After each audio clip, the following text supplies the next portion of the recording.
விஜயகாந்த் கூட கட்சி ஆரம்பித்தார். 10 விழுக்காடுக்கு மேலே வாக்குகள் பெற்றார். நம்முடைய பக்கத்தில் விருத்தாச்சலம் தான் எம்எல்ஏ ஆகும். அதுக்கு பக்கத்தில் திட்டக்குடியில் நான் எம்எல்ஏ ஆனேன் மக்கள். அப்போ 10% மேலே வாக்கு பெற்ற ஒரு கட்சி இன்னைக்கு என்ன எப்படி இருக்காங்கன்றத நம்ம கொஞ்சம் திரும்பிப்போம். அதே மாதிரி பிரஜா ராஜ்யம்ன்ட்டு சிரஞ்சீவி பக்கத்தில் ஆந்திராவில் ஒரு கட்சி போயிருக்காங்க. 20 லட்சம் பேர் கலந்துட்டாங்கன்னு சொன்னாங்க. கடைசியில் என்னாச்சு, காங்கிரஸ் கூட இணைச்சிட்டாங்க. இணைச்சிட்டு இப்போ அந்த கட்சி இருக்கான்னா அந்த கட்சியே கிடையாது. இதே மாதிரி பல கட்சிகள் சொல்லலாம். சில பேர் சொல்லுவாங்க 1984 சொன்னாங்க, 80 சொன்னாங்க, இதுக்கப்புறம் அந்த கட்சியே வராதுன்னாங்க. இந்திரா காந்தி படுதோல்வி அடைஞ்சிருந்தாங்க. 80 தேர்தலில் எழுந்து நின்னாங்க.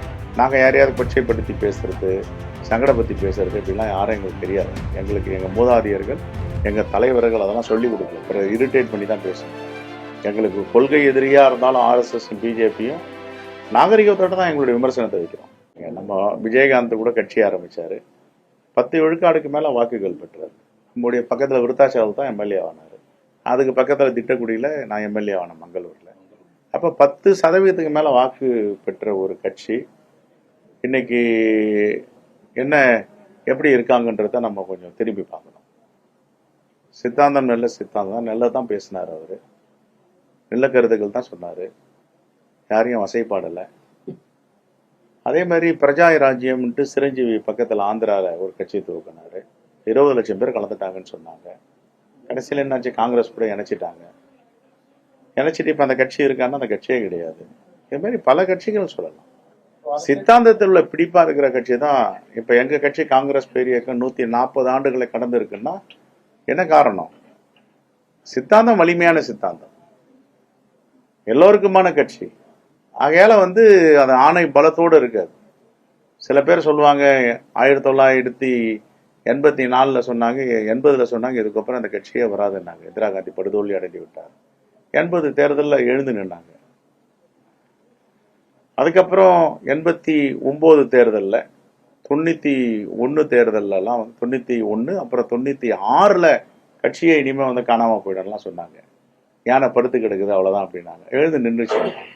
அது மாதிரி யானை பலம் உள்ள ஒரு சித்தாந்தம் உள்ள கட்சி காங்கிரஸ் பேரியக்கம். நாங்கள் யாரையாவது கொச்சைப்படுத்தி பேசுறது, சங்கடப்படுத்தி பேசுறது இப்படிலாம் யாரும் எங்களுக்கு தெரியாது. எங்களுக்கு எங்கள் மூதாதையர்கள், எங்கள் தலைவர்கள் அதெல்லாம் சொல்லிக் கொடுக்கல. அப்புறம் இரிட்டேட் பண்ணி தான் பேசணும்.